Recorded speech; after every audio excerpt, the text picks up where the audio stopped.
I know the Warriors are definitely going to be a contender this year and possibly might even win the championship. Now, the reason why I'm saying this is because their defense has actually been way better. Like, it's just improved from where it was before. And the reason why, there is plenty of reasons, but in particular, they have definitely gotten more players that are defensive players.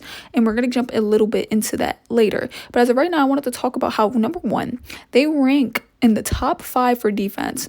I believe they are 6th in offense. I'm not sure. They could be in the top 5 as well, but I think they are 6th in offense. So that is just beautiful for that team, because sometimes there's teams that, they rank high in defense, but necessarily their offense is trash. But here they are pretty much in the same spot. The defensive rating as a whole is 105.8 and their offensive rating is 115.7.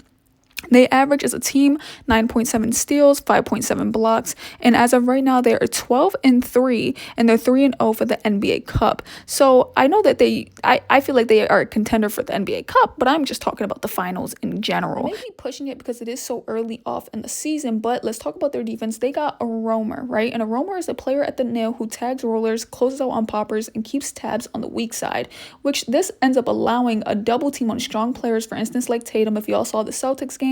And I believe they also did it to Brandon Ingram in the Pelicans game last night, but I'm not too sure though. I did watch it, but I honestly can't remember. But it says to have a pass to an open guy, possibly in the middle, and that roamer whom is in the middle will be there and be able to cut him off, which will baffle him, making them either have to take a tough shot or end up doing a bad pass, or possibly just in a turnover with them getting a steal. And that is pretty much what they try to do when it comes to star players or players that are really good at ball handling or shooting any like good shots, right? Or 1v1 ISO. But they do got Gary Payton for that. But then second, they got the addition of better defensive personnel. Simply means the defense is at a higher rating simply because they ended up getting better defenders this time around, which is amazing. And now those defenders are Draymond Green, of course, Jackson Davis, Looney, Anderson, Kuminga, Moody, and Andrew Wiggins are, these great defensive players for this team, which having these defensive players can now allow for better coverages or better plays, right? And it allows them to be to intensify basically and be intense. They are different when it comes to certain players, like for Brandon Ingram, Tatum, CJ McCollum. At the very least, they would have the big be up to the level of the screen instead of a deep drop, right? While most people would do that. And then something else they would do for someone that likes to drive, like Zion Williamson, they will send extra help whenever he attempts to go to the middle to use his left hand while forcing him toward his right as much as possible, right? So they know people's weaknesses and they try to make them do it throughout every game that they end up playing. Draymond, of course, is the defensive floor general, and they apply a lot of ball pressure simply for the fact that they are just a huge defensive team. And I completely forgot about Gary Payton, by the way. I don't know if I said his name when I was mentioning the defensive players, but Gary Payton also is a really good defensive player. But the downsides, though, are not really a downside, but where teams can possibly find little cuts and crooks. And I don't have them all necessarily written down because, of course, teams are making points. So I could say number one is that if it's not executed in a perfect manner, someone is late to running to the person to the three because there is some distance there. They can just knock down an easy three, and or if someone is just off footing, which a couple of times ends up happening, people can get an easy drive, but that's basically on every team, right?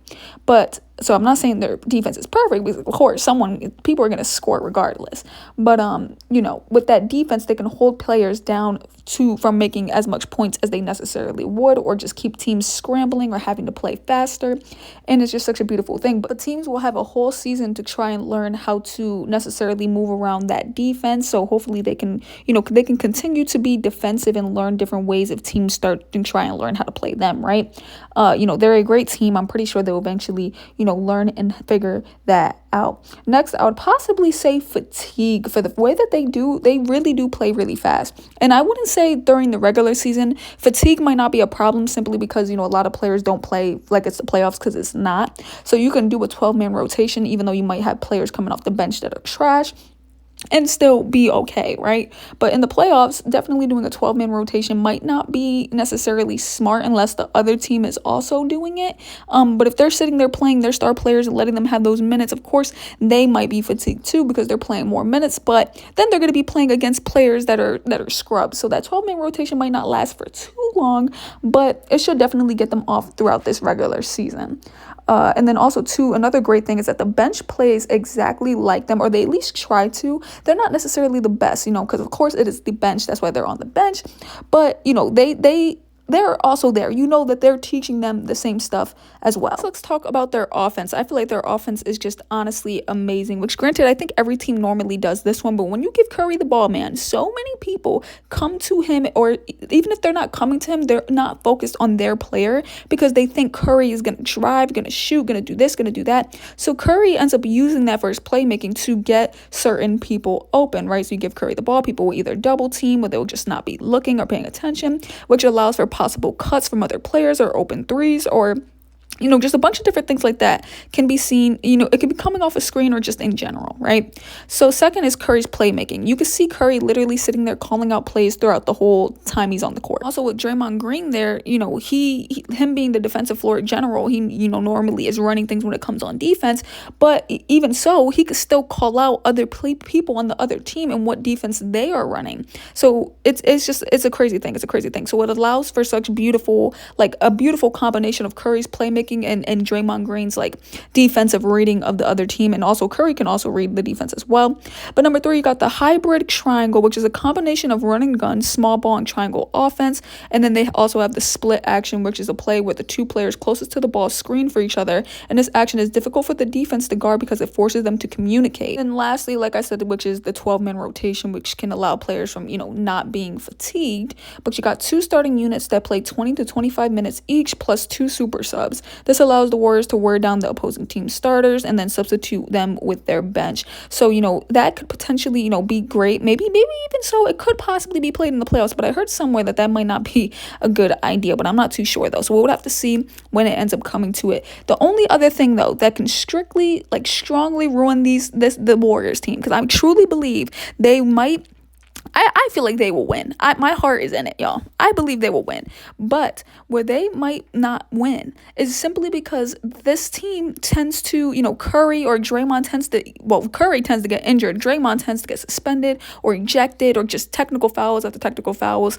Curry always messing up with his ankle. I swear this happens in this final, because I swear I'm going to be devastated. I truly believe that they have a huge chance, and I'm definitely betting on them possibly even winning, which y'all can tell by the title. But we're going to talk about the averaging of each player that I was just talking about. So we got Stephen Curry averaging 22.7 points, 5.3 rebounds, 6.6 assists. And then you got Andrew Wiggins averaging 17 points, 4.3 rebounds, 2.4 assists. And then you got Draymond Green averaging 9 points, 6 rebounds, and 5.7 assists. So they be going crazy. You got Buddy Hield averaging 16 points, 3.9 rebounds, and 1.6 assists, which, by the way, he is coming off the bench as a 6th man. So hopefully, Buddy Hield might be able to get that 6th man of the year. But, I haven't really been looking at other teams yet. Still, studying. So I'm not too sure if there's anyone else for that contending. I never really looked. Y'all, please share your opinions. I definitely do think a second runner-up would definitely be the Celtics repeating, which I wouldn't even be upset about. I love me the Celtics. So if the Celtics end up winning, all right.